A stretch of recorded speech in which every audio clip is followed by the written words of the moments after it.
Good morning. My name is EJ. What prophecy?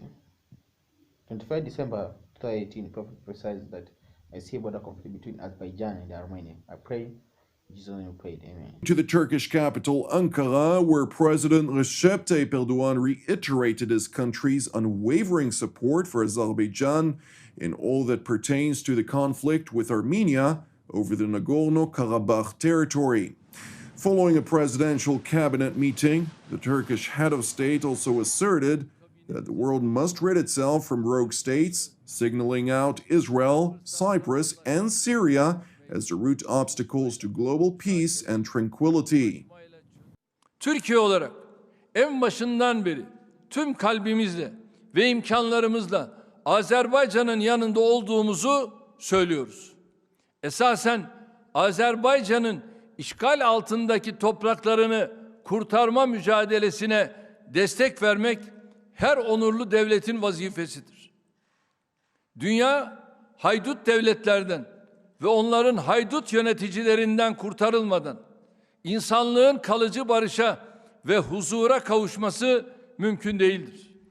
Maalesef özellikle bizim bölgemizde haydut devlet sayısı oldukça fazla. İsrail'den Kıbrıs Rum kesimine ve Suriye rejimine kadar uzanan bu haydut devletler hem kendi vatandaşlarına zulmediyor hem de dünyanın istikrarını bozuyor.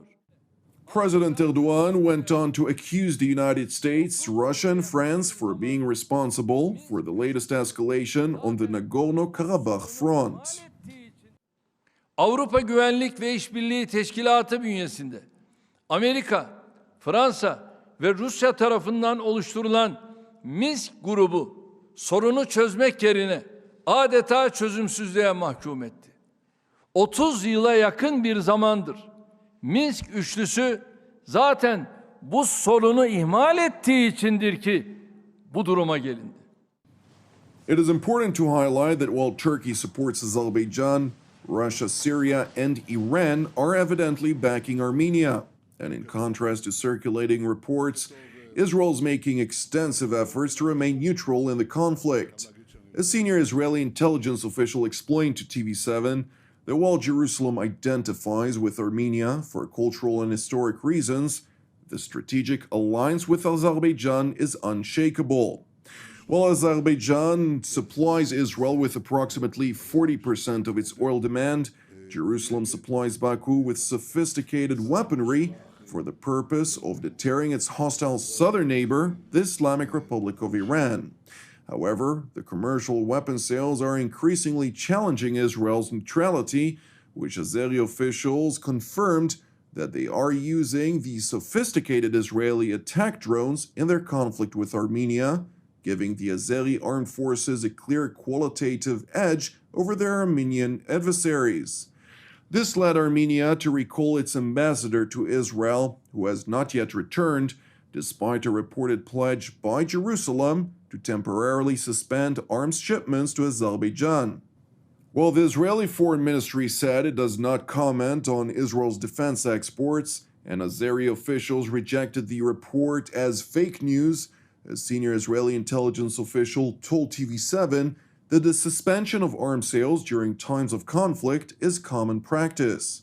Separately, it is important to highlight that Iran has been reportedly supplying weaponry to Armenia. However, these reports were naturally denied by Iran's foreign ministry.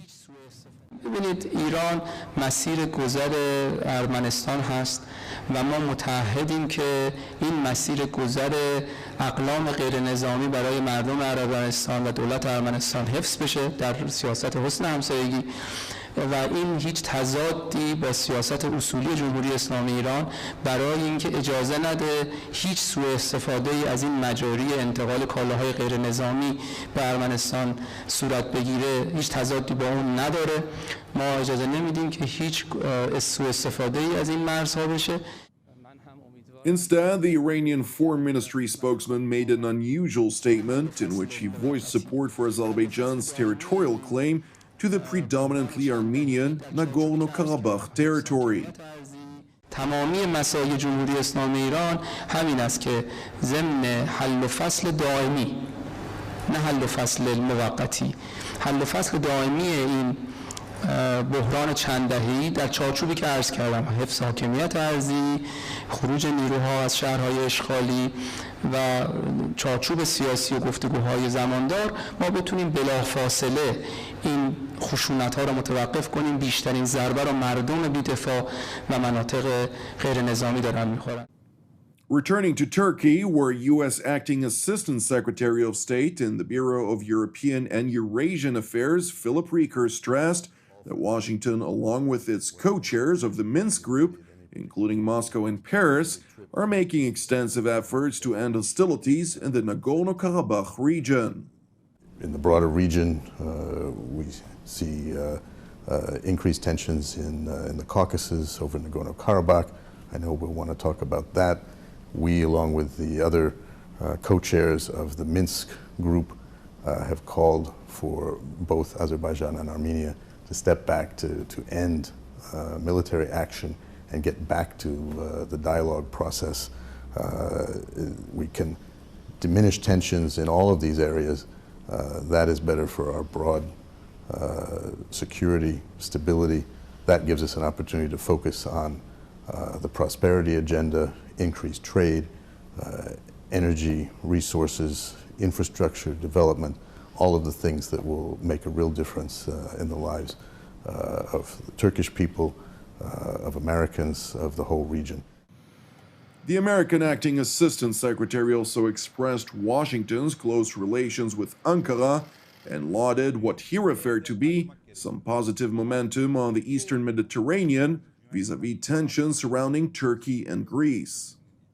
Well, as you know, the United States and Turkey have a long and strong history as allies, NATO allies, as vital security partners. Secretary Pompeo has been very clear in his recent travels, but throughout his term as Secretary, the importance of the Eastern Mediterranean and this broader region, and the importance of the U.S.-Turkey relationship. Certainly we see some positive momentum on the Eastern Med. We think Turkey's taken the right steps towards moving back to exploratory talks with Greece. There is an opportunity to decrease tension, to lower the risks, and do that by sitting down together.